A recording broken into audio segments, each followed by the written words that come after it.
But what I think we've come to understand that even 5, 6 years ago, we didn't understand the role of our nervous system, particularly the vagal nerve.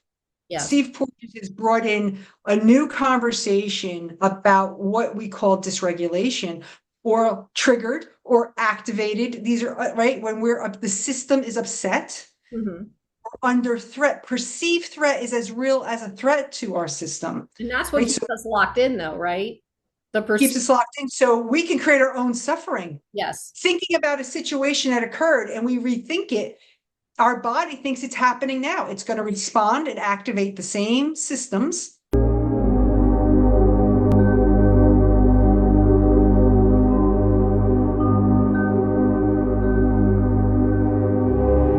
Hey everyone, I'm Caroline Rena, and welcome to Awakening Soul Divinity. And today, my guest is Claudine Chiarmonte. Did I say that right?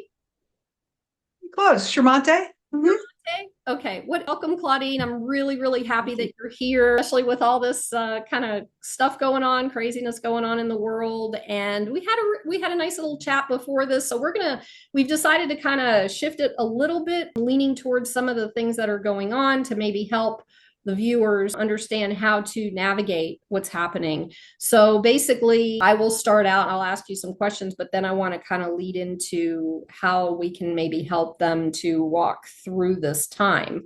There are, people talking out there on other podcasts and stuff about how we're moving from the 3D to the 5D or changing timelines or, whatever you're looking at. And as a highly sensitive or empath and an old soul, we tend to feel this stuff really deeply. And it sometimes is not easy. Like, for example, for me going through the last couple of weeks with two hurricanes, not just one, energetically with one, I can like feel all this stuff going on. And my process has not only been to clear things out for me, but it feels like I'm clearing things out for other people. And I'm glad I have you on here because and you can go more into detail obviously, but in the real world you work as a therapist and a coach, correct? And you can Yes. explain that a little bit more. And there are processes and different tools and things that you may be able to share that could help with this, what's happening. What I want to start off in that note is so go a little bit deeper into the kind of work that you do in the world. Just kind of explain. Sure. Thank you, Caroline. It's a pleasure to be here. I'm in service is one of my values, right? And I do live, I like to call my principles. So, right, integrity, compassion, family, spirit, and service.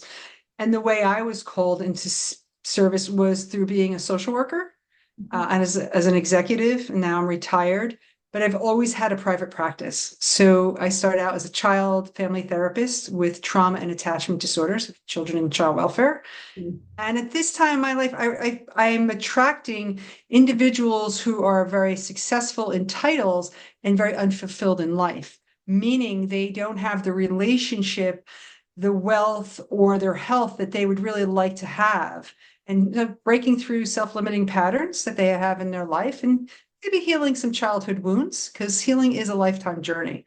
And I'm also a relationship coach. Okay. So I really enjoy connection, intimacy, authenticity, Mhm. and a sense of belonging to self and spirit so that I can then belong externally with others. So it's an evolution. It probably is mirrors my evolution. And I am so grateful for the opportunity to be in service, through spirit. Yeah, that's wonderful, and people want, I feel like people want and need those connections now within self and with each other because I feel like we've been so separated in many ways for so long from, the earth, Mm. higher power, whatever you call that, whatever you want to call that, with each other. We have been so focused on protecting our stuff that we forget what's important. And so having someone like you who can guide people through that with relationship and with self and Mhm. especially yeah, because I went with the children piece of it.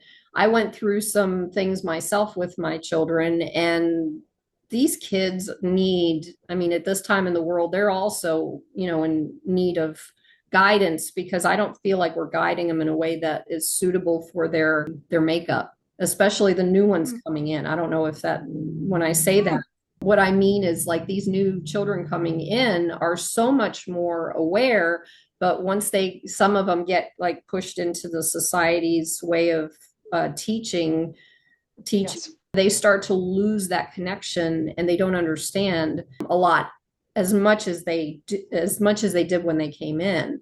However, I am also finding children that are so way beyond, like I've had conversations with 10-year-olds, with 12-year-olds, 6-year-olds, and I'm like blown away by these kids because they're so much more advanced than we were at that age, so much more.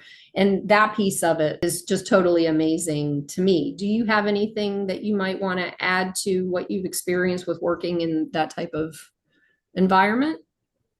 Yeah, I even appreciate that you bring it up in that way, because I agree in the sense that our children, or these generations, are coming in with, right, some scripts that we've already created as adults. So the more disconnection I have with myself, then ecologically I'm in disconnection with others, and including the environment, as you said. So they're coming into worlds that have more disconnection. I'm going to use the word distractions. Mhm. We've always had distractions, but we now have them at hand, meaning at hand. And so the distractions used to be we have to go further out. Now they're here. So we're seeing things like social skills. Like, right? In my youth and your youth, there wasn't that such thing as social skills courses. We got outside and played kickball. We played freeze tag. We figured out social cues. That's not occurring. It's happening through devices. And this new generation is getting more information. So you're seeing it, their intellectual maturity, but it's not on par with the emotional maturity. So my sense is a lot of our younger generation has much more intellectual information, but not the emotional capacity to understand or be in relationship to it. Mhm. Right. And the disconnection to the environment and their parents or their own, I think it's amplifying. There's gifts in every generation. And so I hold space for how do we come to a collective? And I think even the idea of gaming, right? My nephew games with people throughout the country. That may be very different than you and I playing kickball. For him, emotional social experience is still occurring. Mhm. But I will say what they miss is they miss our faces. They do it on screens, but they get the audio. Mhm. So they're still having this generative emotional experience, but it's not in terms of I call the whole body. Yeah, yeah. And that's so important because like that's why I generally, when I meet with people, I would rather do it on Zoom if I can't meet with them in person, because then I can see their face and their eyes.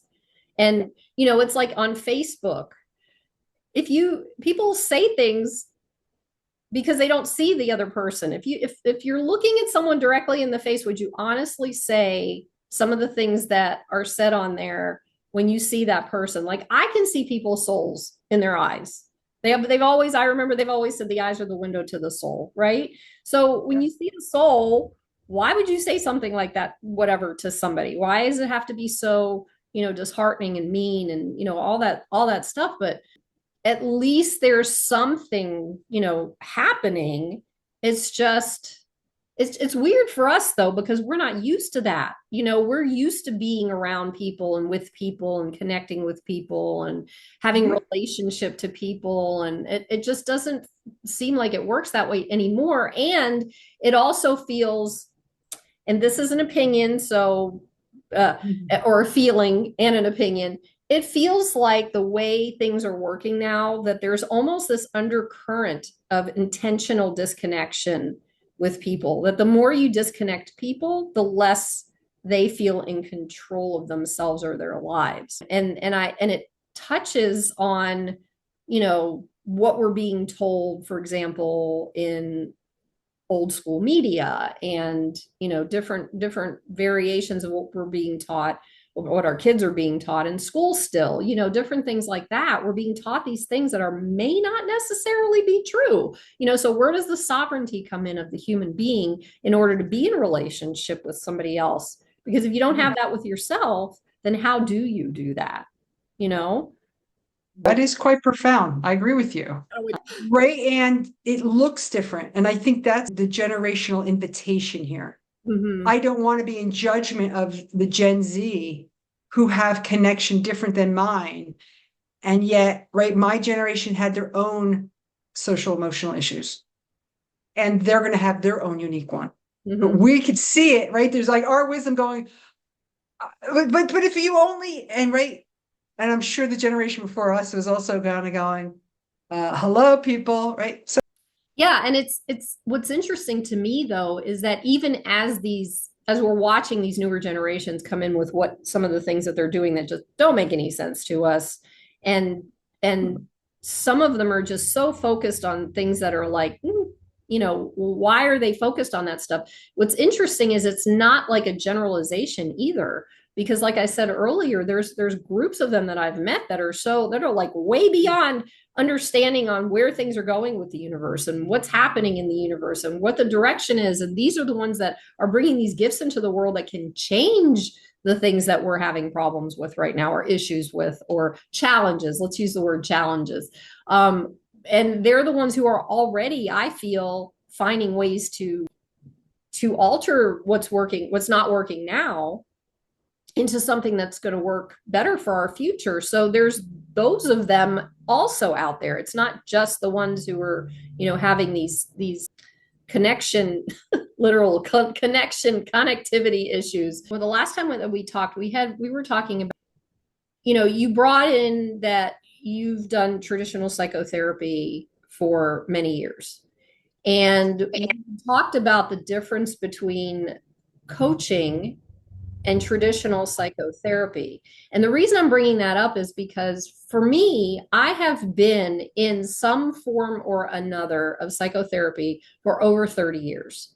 And about, I think it was the end of 2021, I came to the conclusion that there is more, just by an experience, a challenge that shows up, I came to the conclusion that there was more to traditional psychotherapy than what was happening. So, for example, in my healing over the last 30 years as I've done my healing work,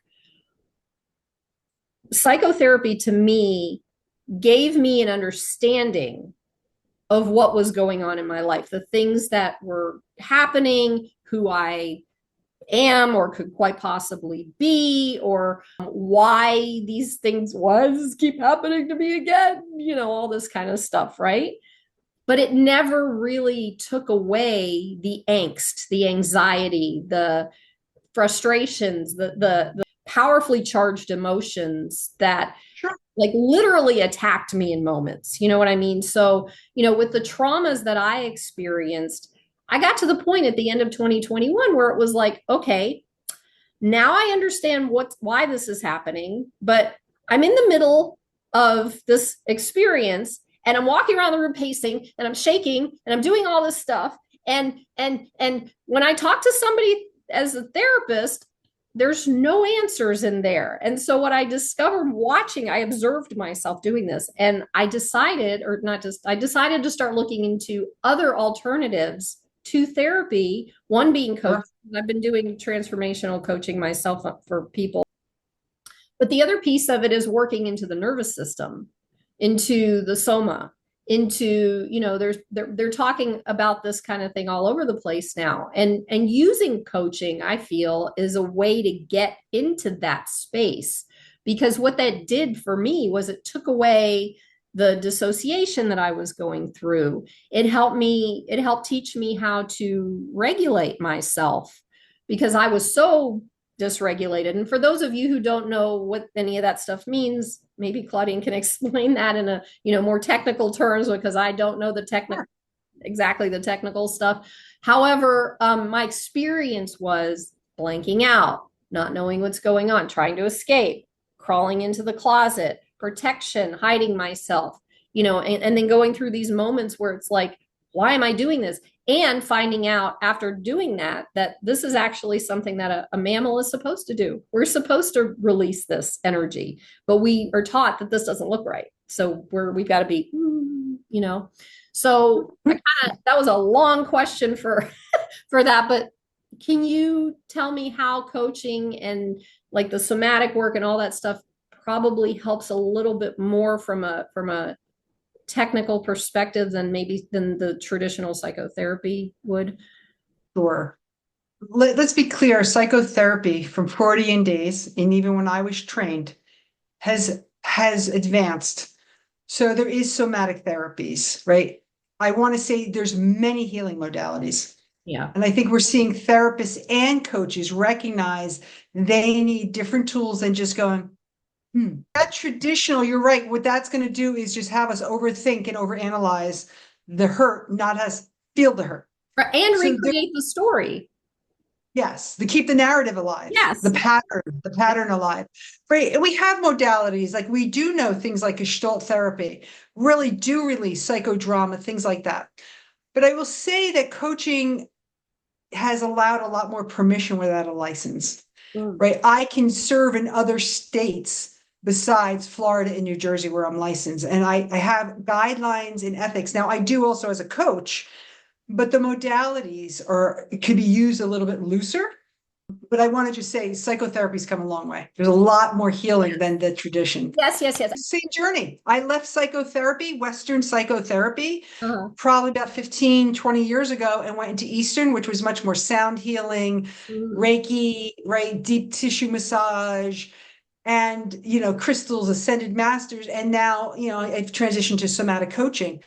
But what I think we've come to understand that even 5, 6 years ago, we didn't understand the role of our nervous system, particularly the vagal nerve.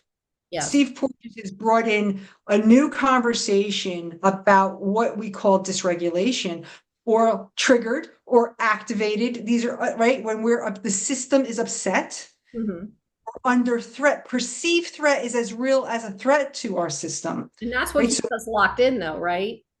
Keeps us locked in, so we can create our own suffering. Yes. Thinking about a situation that occurred and we rethink it, our body thinks it's happening now. It's going to respond and activate the same systems.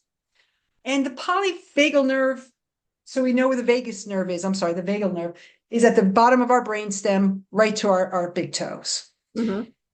It's reading the signal. If the body senses a threat, the vagal nerve is going to tighten.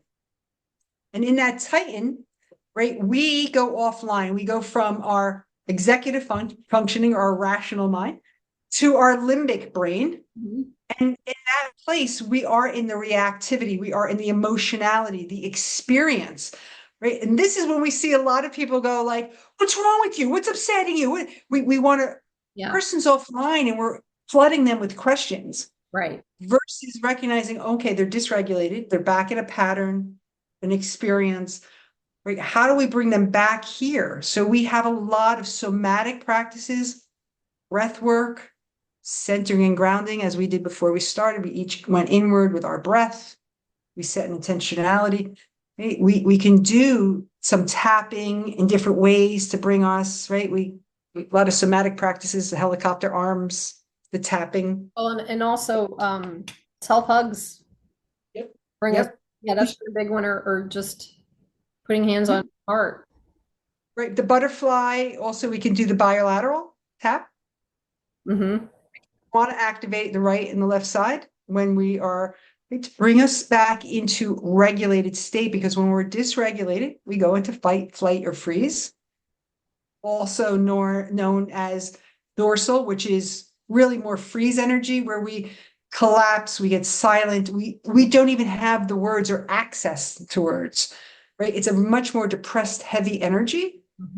Right. If we can get back to our sympathetic or it's where we're a little bit more elevated, we may need to energetically harness, bring back. So we get that sympathetic, the leveled place of, oh, I have access to both sides. I'm here now. I'm present to me and to my circumstances outside me.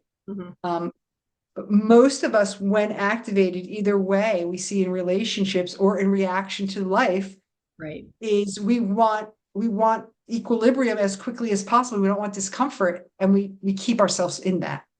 But we are like, how do we then live safety in here, so that I can go to a pattern of my past and revisit it with a different choice point. Mm-hmm. That is what we want to do, is rewrite the narrative, but from a safety, regulated, and we may need to access other modalities too, even like breath work, we can rewire. I'm someone who believes in plant-based medicine. There is so many other ways to heal and to be guided and integrated. Integrated, a very, very popular thing, a very important aspect of healing, which we don't all do. Right. I meet a lot of people who are just, oh yeah, I mean, I did plant-based medicine, and oh my God, I did this breathwork class, and I did great. And what are we learning for our system? Can I bring in safety? Can I bring in security and consistency to my system so that I can trust me? So that is the place I can heal that childhood wound where a need wasn't met, threat and harm were caused. I had no choice. I wasn't heard, seen, or validated. But if I'm not regulated, I can't hear you validate me. I can't trust me to pick people around me to be safe, right? Because it comes from here. Well, it's also it's an experience of the experience. Like it's hard to explain it. It's like I don't have words for it. It's weird because I remember when I used to dissociate, I remember the last time I did it, I was literally watching myself dissociate and I allowed myself to do it instead of just going in and saying, okay, I'm not doing this. Because in my situation, it was like complex PTSD, which was, it's kind of stacking of many, many different versions of trauma. And, you know, the memory of that the body has of the trauma just reminds you, even if it's an emotional reminder, it still takes you back to that spot. And so when I did that, I was like, I remember, and literally when I was a child, I used to go into my closet to hide. So as I got older, my dissociation became that. And it was because I didn't feel safe in that environment that I was in, whatever that was. So I just didn't want to be there. But the challenge is it actually, I was okay doing that because I'd rather not be in that environment, you know, at that time. Now I'm not, there's a reaction piece that doesn't happen anymore. Like as you do the work that you're talking about, as you clear the nervous system, it becomes an automatic response where even if something crazy going on in the world, whatever, you know, it's like, I know what to do. I'm okay. I can settle the nervous system, my nervous system, you know, whatever work, whatever you pick to do that with. My go-to is usually just putting my hands on my heart, but being able to get to the point to do that, especially having experienced that for so many years, is like this, it's amazing. It's an automatic thing though. That's the thing. It's like, we think that there's so much work involved in getting to this space. And yeah, there is a lot of work, but it's not the kind of work that you think it is. It's like you don't really have to revisit the things that you went through to get there. You just get to allow, be gentle with yourself and allow your nervous system to create that space for you and let it happen. That's the thing. It's like allowing and letting it happen will get you into a space that's so far removed from that I hope this makes sense, because this is my experience was like that I saw happening and okay, this is. Can I pause you for a moment? But understand it's easy for you now. But did you hear what you said earlier? I went back, I created a lived sense of safety in myself. I went back and revisited it in a different way. You had agency, you made a different choice now, right? You didn't have those tools as a kid. So you're establishing new neural pathways with yourself. So it was work because, right, we're used to doing this, and you start to teach your brain to do this. Oh, now I have familiarity with this. So it doesn't become work anymore. Oh, okay, activated, do this. Okay, right. But we're fighting the pattern that was established as our survival when that episode happened 30 years ago that got triggered here. Right. We're dealing with the hurt here, but we're also sometimes dealing with the hurt back here. And the more that you create new grooves within your own brain, because you responded differently, you brought out your tools, and you're recognizing I can create a whole different experience for myself. So congratulations that it has become that easier response. You establish connection, trust, Yeah. and a new neural pathway. Well, yes, yes. And what's interesting, thank you for sharing it that. See, that's what I need you here for, to kind of describe it, not from Yeah. the actual perspective of going through it too. But what's interesting to me is, and I feel like this is the key element, at least for me, and you could tell me if that's, overall, these belief systems, these things that we were programmed, these things that we were taught, these things that we experience, these things, that is the automatic go-to, I think, from my experience, where my mind went. Where did it went? Pooh, I'm not good enough. Pooh, they don't like me because, pooh, whatever that is, or something major, if you had a major trauma or whatever, whatever that is, it becomes, felt like to me, it became who I thought I was. And until Yes. I started looking at that, I'm like, wait a minute. Okay. So underneath all of this, as I'm going through this, I'm like, I'm strong. I know I'm strong. Why the heck don't I feel strong? And it's like, why is that? Okay. Because I'm also analytical. So I'm like digging in, diving in. Okay. Well, I don't feel strong because someone said something to me or did something to me, or I experienced something, however you want to. No, nobody does anything to you. It's your experience of, but Sure. that's a whole nother level. I noticed those pieces of it when I started to question. That's what my biggest thing was, questioning everything, researching everything, finding the things that worked for me until they didn't work. Or if they stayed working, I keep going, whatever. But the research. What I usually say is be willing, be courageous, be free. But first, you got to make a choice to do that.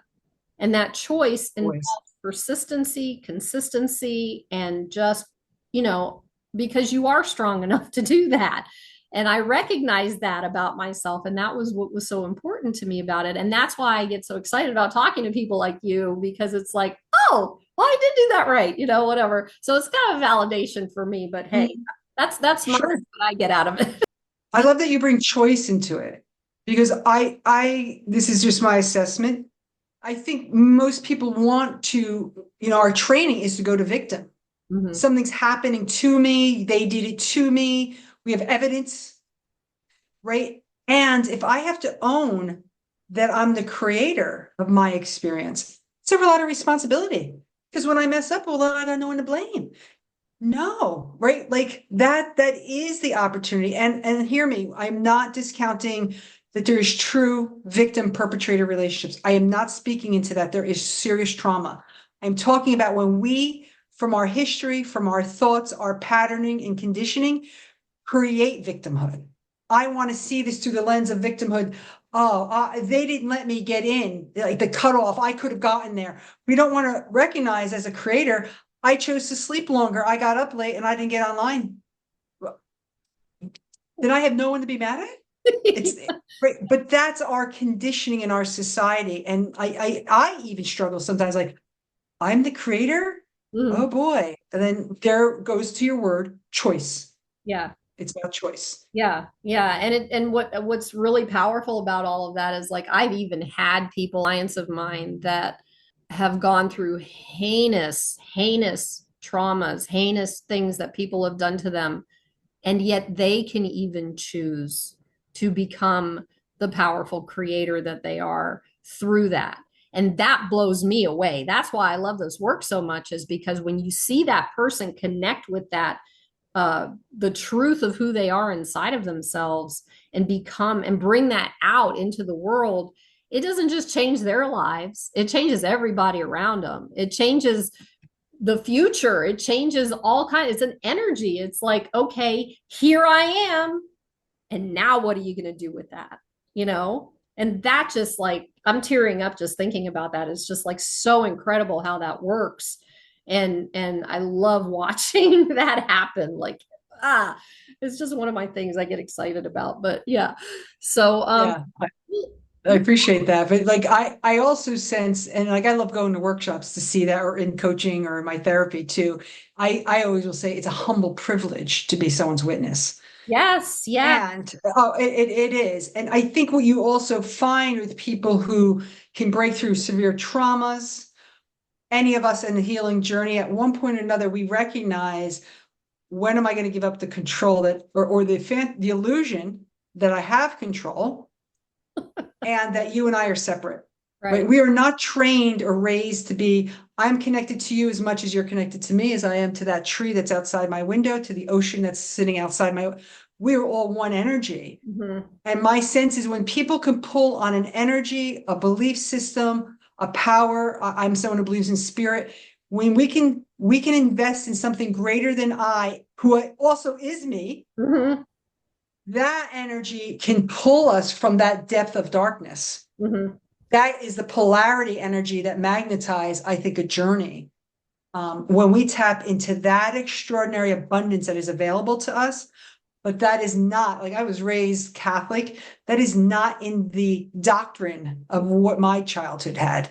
And that's the invitation that was later given to me. And I sense that is opening, that portal to me is opening more and more. Oh, 100%. I mean, and I have had Catholic friends growing up, and they told me some things, and I was just sitting there going, because I was raised Jewish, but I learned a lot about different. Yeah, that's very interesting how these things are shifting, and it's pulling us out of this box, this container that we've been put in to make us feel like we're so small from all these things that have happened to us, or all these things that are happening outside us, or however you want to talk about it. Our souls can be contained. It's not possible. And I'm going to use the word can't because it can't. If you let it, if you stretch, if you heal, if you do all this stuff, you're going to bust that box open, and there's huge things out there that you are capable of doing. And it's just like, holy moly, just get in there and make that choice and do this. You will appreciate it. I want to lead, because you brought into the oneness piece of it, but I want to ask you a question before we get into that, because I think that's sure. down some kind of a trail here. First of all, most healers in whatever capacity have come from some type of significant personal trauma. And I say most because I have spoken to people who they didn't have a significant one, but they had something that kind of woke them up. So it wasn't exactly, a huge thing. So we've all had different experiences, but do you have a significant personal trauma or something that woke you up that was a catalyst for you to overcome and get into this work that you could share? I always tend to go to my car accident like 9 years ago, because that was my most recent, right? You survived something that should have been fatal.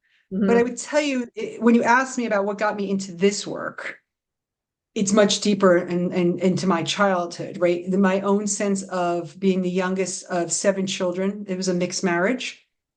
There was an enormous amount of abuse and neglect in that household.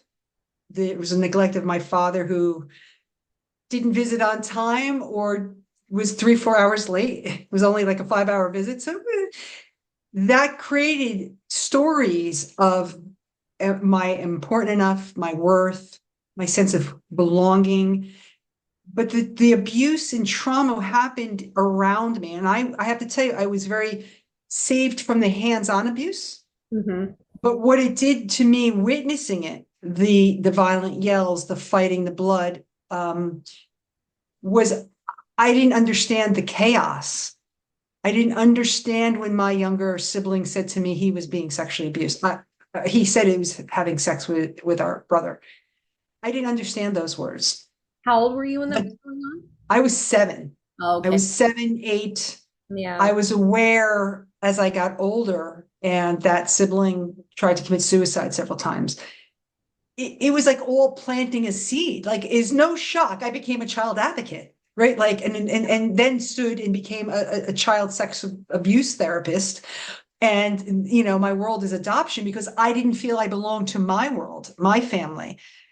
So, like, right, to me, it was a collective trauma of childhood, of not having words, concepts to create order. And that created a lot of uncertainty. So I didn't live with a sense of safety. Mm-hmm. I didn't live with a felt of security, not having a sense of belonging. And the way I dealt with it was I did it through, really gaining weight. I became 390 pounds. It was my protection to Wow. be a healer, to receive trauma for so many people. And I mean, I had children of 4 or 5 years old that were very much historic sexual abuse cases that were on trial in the state of New Jersey. I didn't, even as an adult, it was it's still out of conception for me. So I protected myself, but I would tell you, I feel like my childhood, my family of origin and the generations before me, we have a generational Mm. climate of shame in my family, all have created the divine answering of this curriculum for my lifetime. I Mhm. am no doubt that service was instilled in me at a very young age, and I'm still living into what I call, right, but it's evolved as I have evolved, as I have let and shed. So has my healing journey, and so has what I attract as a healer now. I and it's just an evolution. Yeah. So I appreciate you asking the question. I don't visit that part of my life very often, and I'm aware and I honor it. I honor the pain and the resiliency of all of my siblings and my parents to bring us to this moment now. Yeah. Yeah. Yeah. And that's, thank you for sharing that. And to me, that these experiences that people have come through, there's a part of it that, well, it stays with us and it creates our life, but it's not just, interestingly, because I delve into generational trauma myself from the Holocaust. And I did Mm. a lot of work around that. I have paperwork from my mother, from my grandfather, of the different, Wow. horrible things that happened to them right before World War II started. My mother was 6 years old, and it's like, Mm. to experience, to even read about that was like, Yeah. but I knew there was something I needed to do. And I feel like, I don't know if you believe this or not, but in some way I believe that we choose these lifetimes of experiences in order Yes. for our soul to grow. And however, because it's in our DNA, we are here to clear the Mhm. generational trauma that our families experience too, whether it's a soul family or our regular, or the family that we have on this planet now, because a lot of the things that we've experienced in this lifetime is based off of the things that they dealt with.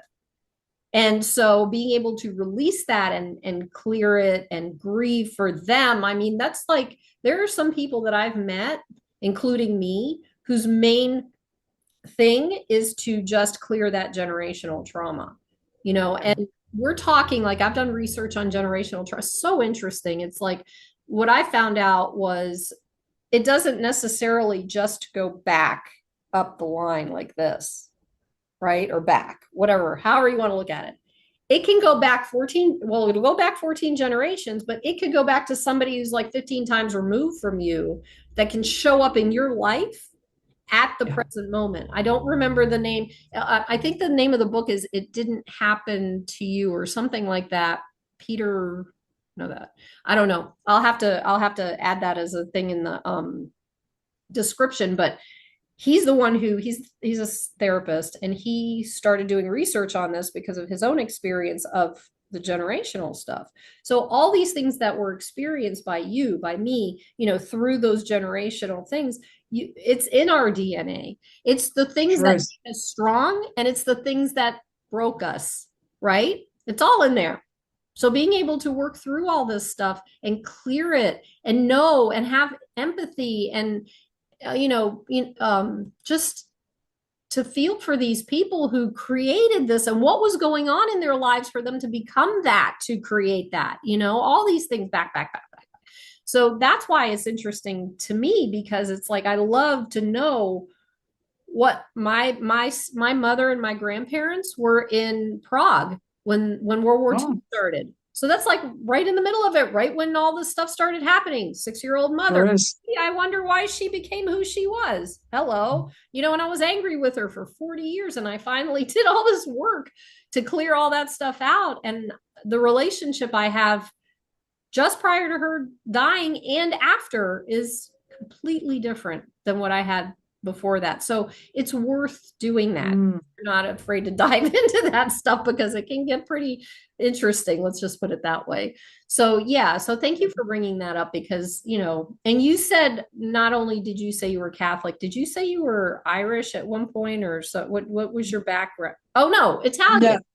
I'm Italian and Syrian, Okay. Sicilian and Syrian. Well, so Yeah. there it is. So we've got Sicilian and Syrian. And if you can't tell me there's a lot of anger in that generation, in those generations, in those places, just saying, Right.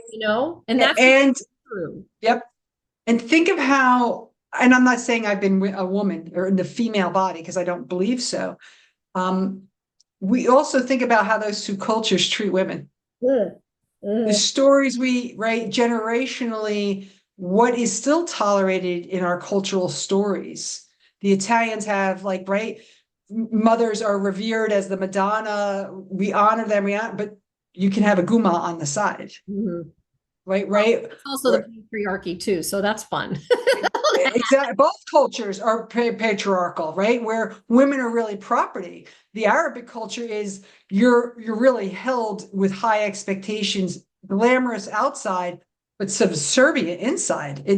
It's such an interesting Yeah. energy to grow up in and see that dynamics also and witness it. You're like, this is confusing. Yeah, well, Yes. I can imagine. And also, I mean, it isn't a surprise that at this time in the world that women are starting to recognize their truth, who they are inside, that, we are not subservient. We are strong, no matter what we were taught, at least in our generation.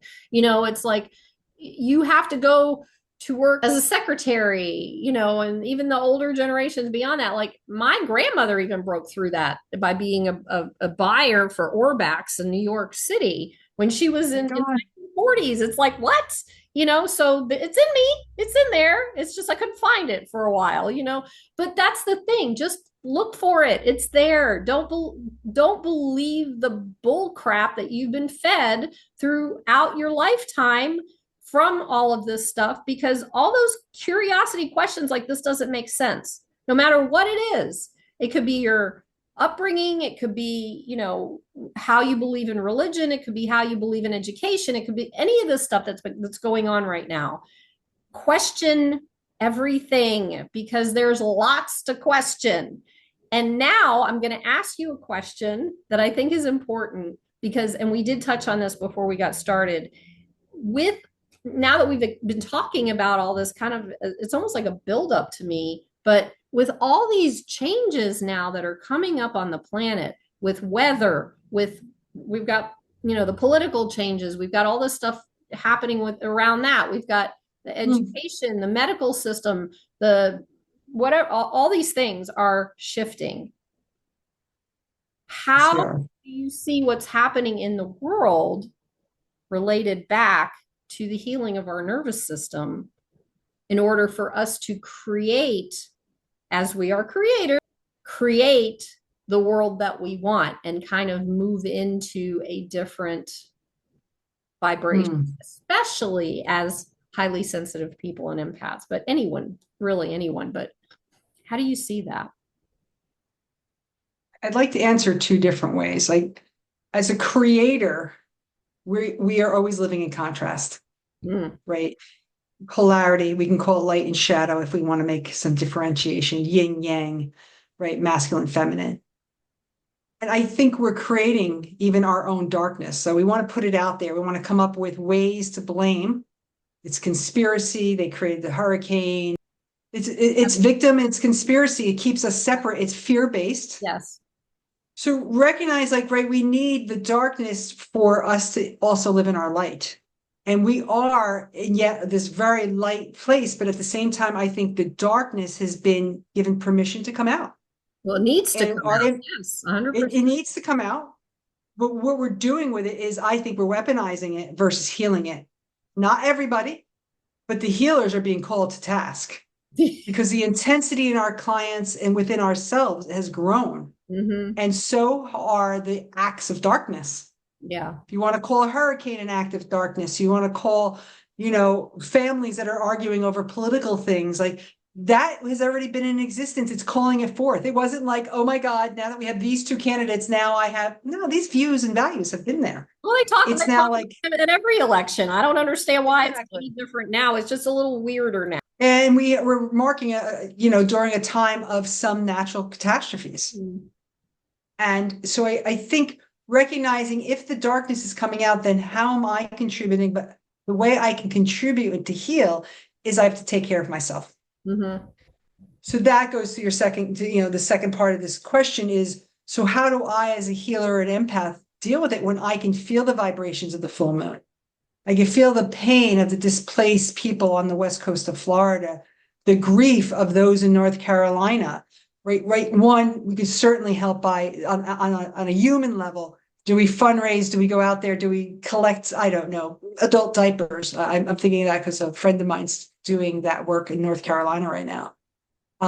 And yes, and what do we do for us? Because if I'm in the world, I want to be moving through the world with as much lightness, permission to be okay with wherever you are. Mm-hmm. If you're in shock, if you're in mobilization mode, if you're in grief, but I've got to be centered.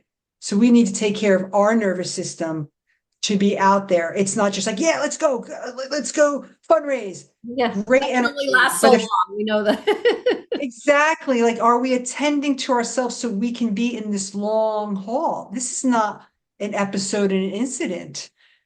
It's going to show up different ways, right? It could be flooding in Europe next. It could be tornadoes. Like, let's just be clear. We had tornadoes in Florida. That's where I'm located, and I know you are. This is not a tornado alley No, state not the kind. ever. No, because they were huge, like the Midwest kind of tornadoes. That was Yes, insane. and we have damage.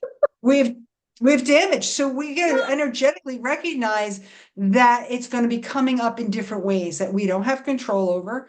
So I do have control and agency here Mm-hmm. to soothe me. And then how do I want to tap into the power greater than I and who I also am at the same time? That's the invitation. But right, everyone's in a different place in their healing and reactions to this. So if can I, as the healer, then just hold the space for when my clients who are on the West Coast go from action to collapse, that I too will be there for them to be their witness, because right now they can't be in their grief. Uh-uh. They're on, since they're now in a month, and 2 days since, the Hurricane Helene hit, they're still mobilizing. They're still homeless. They still have refuge. Like, there's debris everywhere. Like, so they can't be in the feelings, but they are having them. They're overriding them. They're compartmentalizing them. So that's when healers, I think, are also being called forth. Can we hold the grief, the distraughtness, the anger, the sadness, the shock Mm-hmm. for people? Right? Then that's what our job is. I was a first responder. Well, People are like, well, what's it like to be a first responder? I'm not going to tell you it's not dense, but we're often not doing psychological work. Right? Very different. My 9/11 response was different because we needed to take people literally to ground zero. We had to prepare them.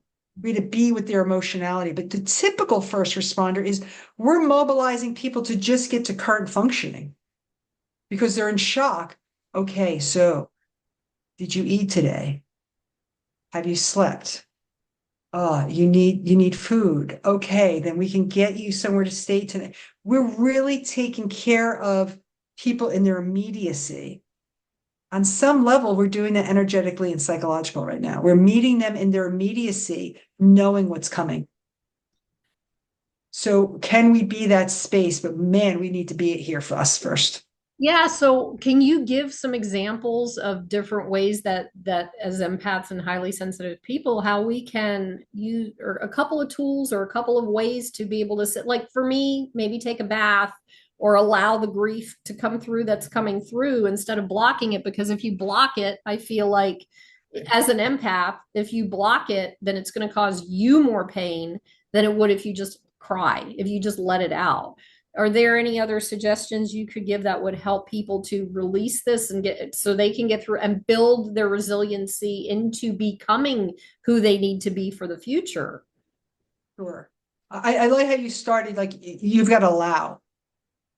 If I'm blocked from it, and that comes in many ways, right? Denial, deflection, right?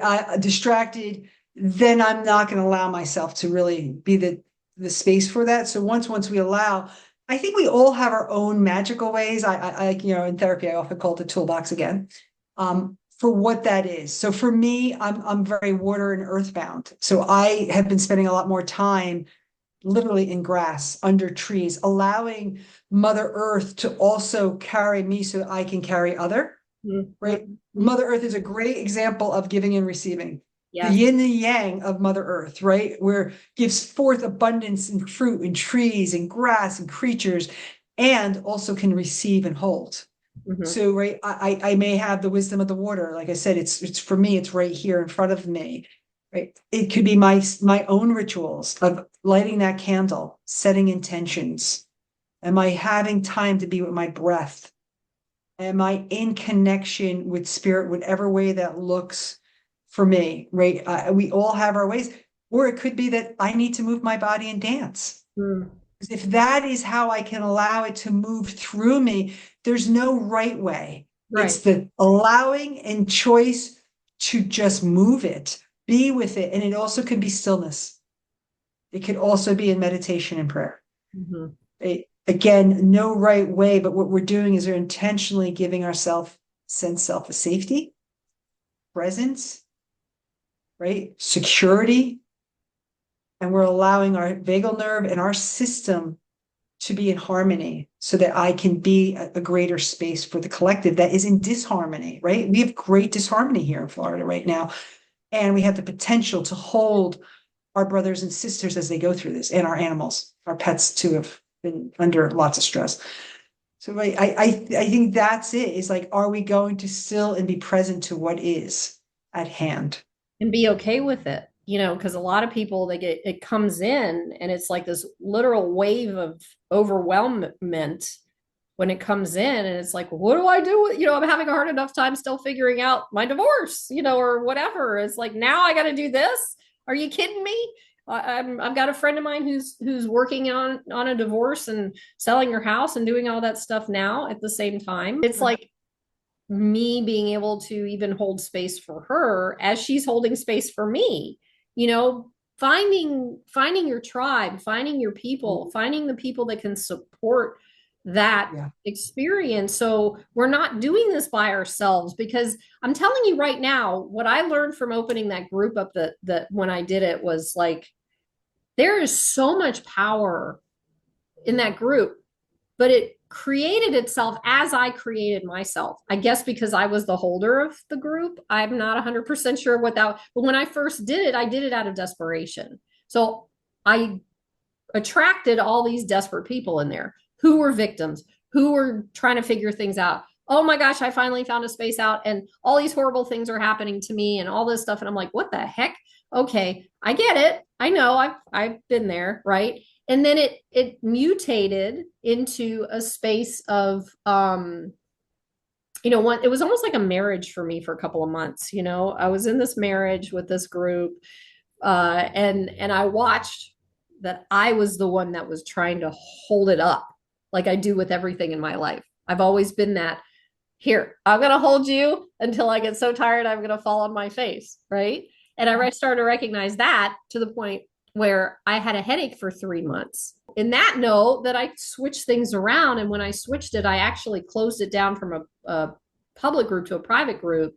And then once it became a private group, I had a little bit more control over what was happening and over me. And so I was able to sit with myself and say, no, you empath, I love you, but you're not going to take care of everybody and answer every single question that gets popped up in this group. Thank goodness it slowed down because I made it private. But then I started to, when I started recognizing that, it opened space for me to start taking care of myself, to start taking naps. I was exhausted. I mean, I would sleep a lot. I'm still doing a little bit of that from the hurricane stuff, but when all that was going on, and it was like, but it's a process. Again, it's ask questions, figure out what this is. Don't sit there. For me, it was like, don't sit there and just say, this is wrong and I don't know what to do with it, and please help me. because you actually have the capacity to help yourself, just to be open to doing that. But if Yes. you were talking about, though, those of you who are in the middle of everything, who are not ready to grieve, that isn't a thing. I mean, grieving is important to come back around to, but your adrenaline's still kicked up. You're still in that fight or flight. You're still in that nervous system reaction to everything that's going on. And nobody around you is probably going to be helpful in helping you grieve. Trust me, unless there's somebody who gets brought in or whatever. But do what you've got to do. Be gentle with yourself. Take care of yourself. Do the best you can to take care of everybody and animal and whatever around you, whatever that looks like. Everything that Claudine was saying. It's like there's ways of doing it. And if you don't have the answers, ask. Ask the question. Ask your angels. Ask your fellow empaths. Ask somebody who will understand you and help you get through it. Right? Okay. I think the great thing you're bringing up is there's availability of help. Whether you And believe it or not, because sometimes we don't think that's true. So we don't think it's true. We have a history of not trusting it. People didn't show up for us. And I think the invitation is to ask. What I notice with some of the clients that I have is, and I struggle with it too, is really making the requests for my needs. 100%, I get And that. trusting that somebody has the capacity or the willingness to meet it. Right. And that's based in my past. Mhm.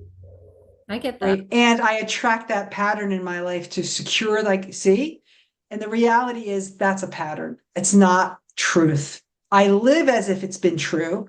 And I think a lot of people do. So they solo it, they lone wolf it, and they like, I got it. I'm good. Yeah. You're right. And you're like, Yeah. right. Healing happens in the collective because that's back to the illusion that you and I are separate again. Right. And And so that's I the have to heal oneness. here. Yeah. Well, that's why we're here. We're here to create that oneness. Yeah. We're here so people will understand that it's okay to ask. And one of the things that I learned is, and it was really hard for me to do this. I'll share that from the get-go. When I asked for help, like you were saying, I kept asking the wrong people. These Yep. are people that would prefer not to help because they're so focused on whatever they've got going on or whatever numerous other reasons behind that. And I always got like, get over it. You're all right. You don't need to do this. Get over it. And I'm like, this is not something I can just get over right now. I just need to work through it and I need your, whatever. So last year, I had one more big opportunity to ask for help and I asked the right person. I found that right person. Keep asking for help until you find Yes. a person that will say yes. Because when you give up, you will not find that person at all.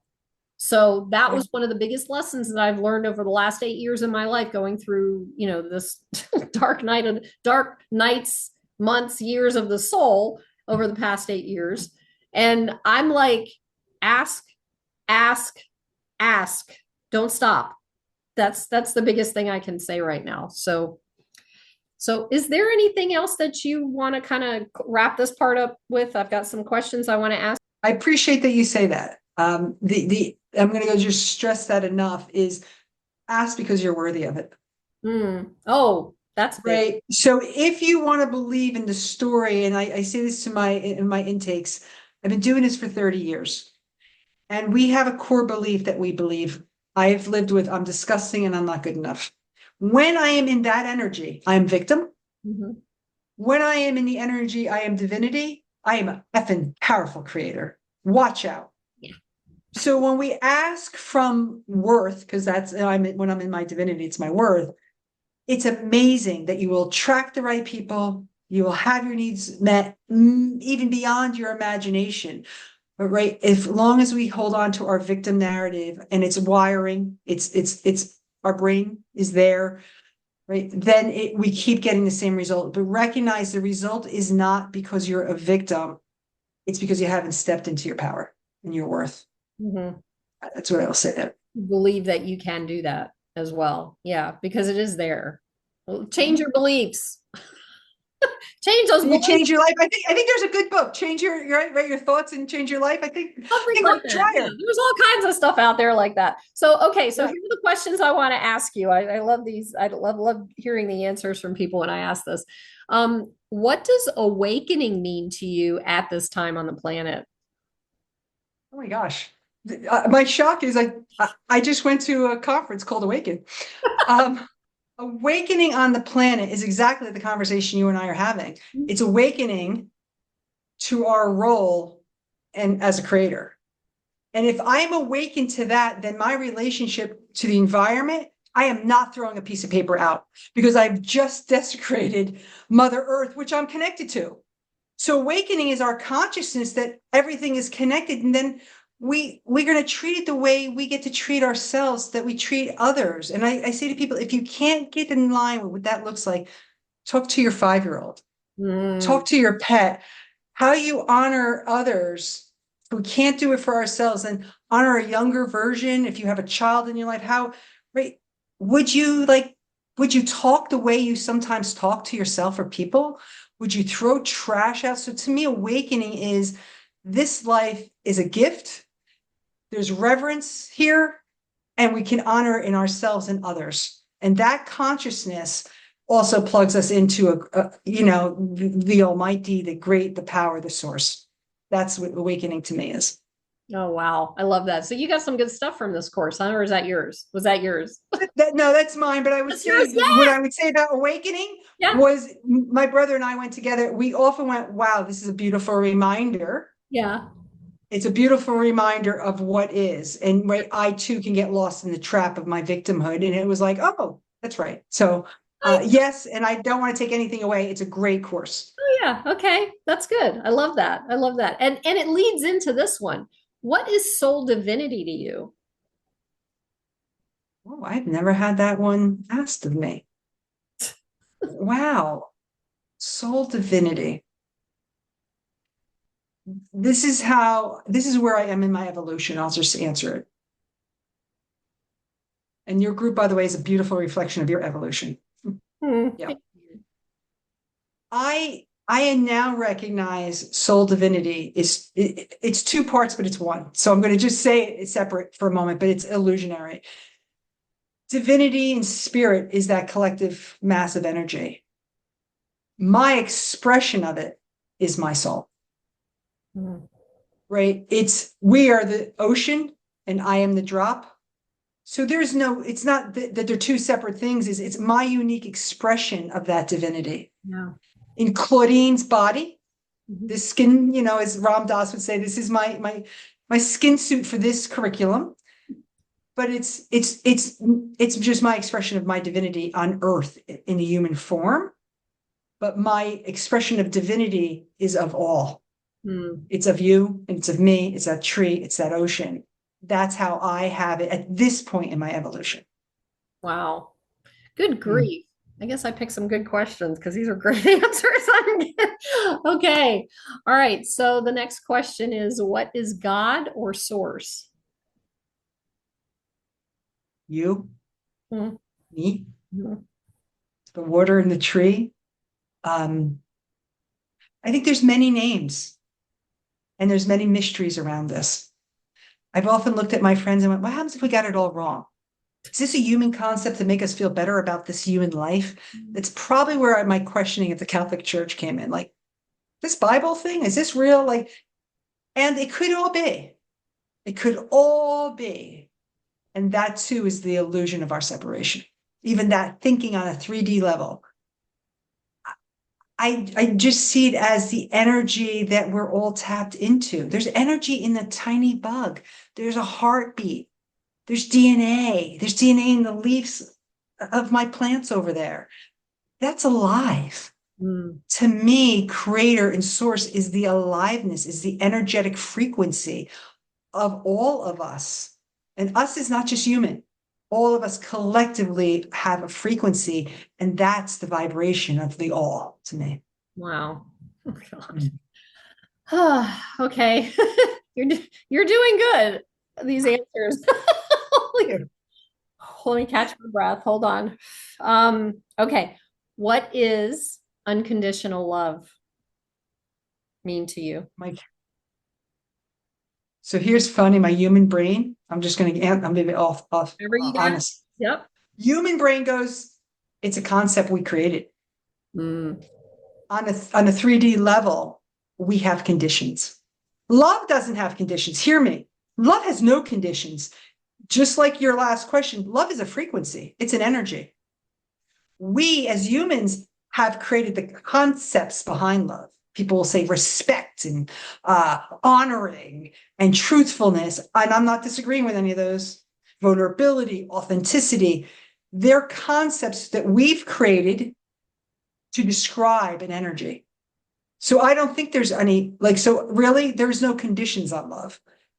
Our humanness and our injuries and our, traumas have created them on this human level. But when we go higher than this, how do you have any conditions on a frequency? Right? This is our human tragedy on some level, is that we've created them, and that's our healing too. So that the flow of energy has no interruption. Yeah, and that's why I asked that question, because I believe that. I know we can't even, like, unconditional love to me is like so far beyond that question, what we, and definitely far beyond what we know as human beings, but we don't even know the answer to that. I mean, I've watched other podcasts, and I mention this all the time, Next Level Soul podcast, where he brings in near death experiencers who have talked about that, like the love, it's just so big that we have absolutely no comprehension of it. I mean, it's beyond even unconditional. It's beyond all of that. And he even asks, the people that he interviews, what's love? And I wanted to just bring it up a level to see where it would go with the unconditional part of it, but it still goes beyond that we don't even have a clue about, which is so interesting to have that, to bring that into a conversation. Yes. And we watch so many people. I make up, as a therapist, I've witnessed how much we suffer, and I have too, about believing in the love, trusting in the love. I need evidence of the love. I didn't get enough love. I am not lovable. Yeah. And it's like, oh, the suffering we have created for ourselves. And I know it's real. We have been hurt on a human level. But that source, that love, that energy is never denied to us. Right. Ever denied to us. Mm-hmm. It's always there, but right in our human form, a lot of us cannot see it because I don't experience it. Therefore, I don't believe in it. Right. It's like, well, we've been trained in that too, to not believe in that. And that's the point behind doing the healing work, is to reestablish that connection. So we do feel that, Yes. And I think that's what, if I can say, things like plant-based medicine, chanting, I'll use chanting for an example, or breath work. Mm-hmm. They're practices of mine, all three. They all have avenues to that source energy. I can have a breathwork session where I'm going to use words that you and I, again, are going to agree on concepts in the dictionary. We agree they have meaning. That it's joy, it's light, it's abundance, it's love, it's limitlessness, it's God. We don't have words, but you and I can try to find words to contain it and describe it. But when we really tap into that energy through many mechanisms, like I'm just saying, these are a few of mine. Meditation has it too. It is out there, people. I just encourage you to choose a path and surrender to an experience beyond this mind. This limits us. Yeah, and it's interesting. And the words limit us too. So like the thing with, like, I've had experiences, and they're not like mind blowing, types most of the time, but there are little teeny ones I've had like that.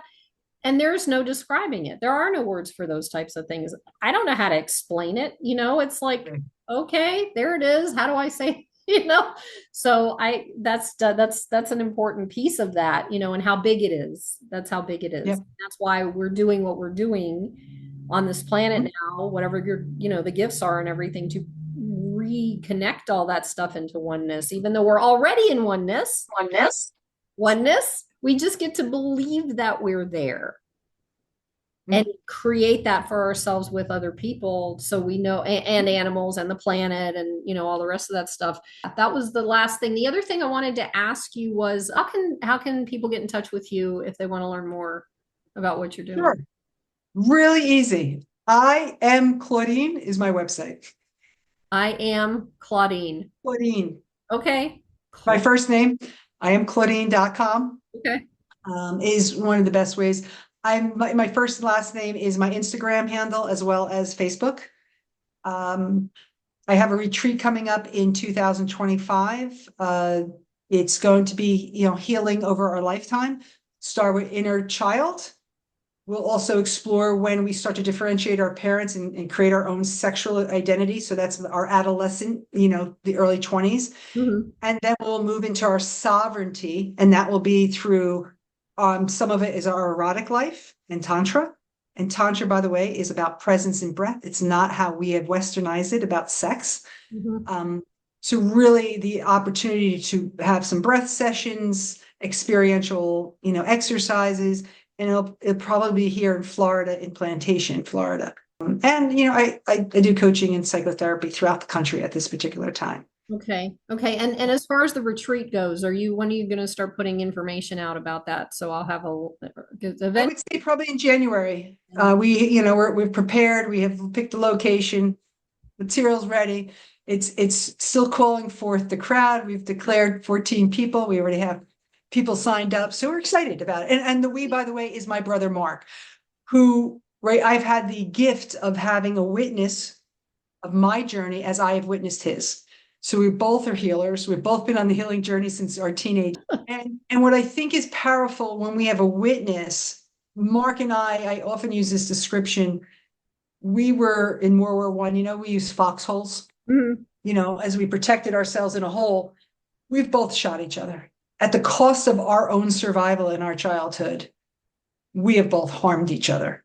And to be able to have forgiveness, the healing, and then honor of each other. We have a podcast together called Break Through the Ordinary. It's a different place to have that witnessing now as an adult. Because as a younger lives, we were not each other's friend and ally. Mm. It's been an evolution of our own healing, coming back to self in our own. I'm going to go back to our sense of safety, right? And the more I have that here, and he has it in himself, we've been able to come together. And when Mark stepped into his masculinity in a healthy way, and I stepped into my feminine energy in a healthier way, it has allowed us to meet each other in our divinity and in our human form. So that's the we that we'll be doing the workshop together with. Anything else that you would like to add or share before we go? Last piece of wisdom is something I'm recognizing in my journey, but I will say I see in a lot of my clients, is I want to just say two things, if I may. When we're in a relationship on a human level, and there's been harm, I had said earlier, we often are triggering this, not all the time. This is our younger self, our younger part. I encourage people to go back and meet that part. Mm-hmm. Love that part. Be in relationship, not, oh, every once in a while I talk to my inner child. That's cute stuff. Right? That is with us all the time. Right? Recognize when we are harmed in big feelings and reactions here. Often it's an indicator that it's older than just the present. I don't want to minimize current harm. Go back, rework this part, because now you can meet that harm and that hurt differently. You can attend to yourself, maybe say the things or give yourself the things or the reassurance that you never could get from a healthy, protective, safe adult. Mm-hmm. You are that now. Exactly. That would be my one thing. Let me throw something in here, which I think you'll agree with is, and you don't necessarily have to revisit the trauma to do that. You can still create a relationship with your inner child without even thinking about that trauma. Right? Yeah. Let's be clear though, the trauma has already been triggered. Well, yeah. The hurt, the emotionality of that trauma has been tapped in our present day. But it's interesting because people think that if they're doing the healing work, then they have to go back in there and, oh my God, I don't want to take a look at that. That's the piece that you really don't need to do. You're already doing. I always say this, our past is alive in our present until we Yes, heal it. yes, yes. That's why. So Yeah. know that if you react strongly to someone, yes, it happened here, but it's because it's familiar. Yep. Mm-hmm. So that would be my one. Okay. The other is when we are in conflict with somebody and there's been harm, right? So there has been harm. We often have a hard time tolerating the break in the relationship, in the connection. We want to rush into repair to get back to equilibrium again, right? If I caused the harm, I want to get back there. If I, you know, right, and I have to wait until the other person is ready. Mm-hmm. So rushing to apology, rushing to, I tried. They don't even want to take my apology. Like, shit, they're just going to hold this over me. Right? We've now just gone into the ego and our separation. This is the advice I say to people. Can you put your discomfort aside and be a witness to somebody? That means I want to hear what you have to say. I am curious about your harm I caused you. Tell me about it, beloved. Mm-hmm. This beloved could be your friend, your partner, your spouse, your parent. I am saying what you are experiencing is more important. This space is for you. Mm-hmm. My need to defend, I surrender that. I am present to you. That moment when you witness with curiosity and interest, you heal on levels for yourself and that other individual. I go back here Mm-hmm. because we were not given that. Mm-hmm. You build trust, intimacy, and connection in your current, and you heal something in both of your younger years. Mm-hmm. That is a practice because our tendency is to get triggered and defend and butt you, and I tried and did it. Yeah. I surrender my ego in that need here in the greater good of the bigger connection. That would be the other thing I would say to your Yeah, that's listeners. very powerful and not easy at all. I could thank you for sharing that because that's, I mean, I kind of experienced something similar recently myself. So hearing you say that is like, oh, That takes a lot of regulation, yeah, surrendering, and slowness. yeah. That is not a fast conversation. You may in the conversation have to go, wait. Mm-hmm. If I'm the receiver because I harmed and I'm giving you that space, I have to stay regulated. Right. Oh, Carolyn, let me take a breath. I hear you. I want to keep hearing you. Right? I've got to keep my system available because once the vagal nerve tightens up, I am offline. I am no really longer present. I'm here. I'm not present. Yeah. So And then you start cutting people. I mean, that's the way relationship works in our world. I don't even know how to answer that one because I'm still reeling from what you just said because it's so powerful. It's so important. And it's just something, maybe that's just something I get to sit with after we're done with this conversation. Yay. it's an evolution. We're all evolving. I love how we talk about are we awakening? Are we becoming? Are we remembering? I always go back to the Buddha, right? And Tara Brach is I have a mindfulness practice, and she talks about when they were saving the Buddha made in gold Yeah. in Tibet, they covered it with mud. Yeah. Yeah. I personally think the journey of coaching and therapy, healing, awakening is all about recognizing our magnificence. Take the mud off us. And when we recognize how brilliant and extraordinary we are, we cannot deny we're a creator. Aho. And so it is. So it is. That's a good ending. Okay. Well, thank you so My much for pleasure. spending your time here with me. I'm so grateful. Oh my gosh, that was very powerful, and I'm glad I reached out to you. And Same here. yeah, I mean, this is fantastic. It's wonderful. Thank you for the invitation and the opportunity to co-create with you. Yes, absolutely. Thank you. Take care, and you have a wonderful Take rest of care. the day, everyone. Thank you for being You here too. on Awakening Soul Divinity. That's it. Take care.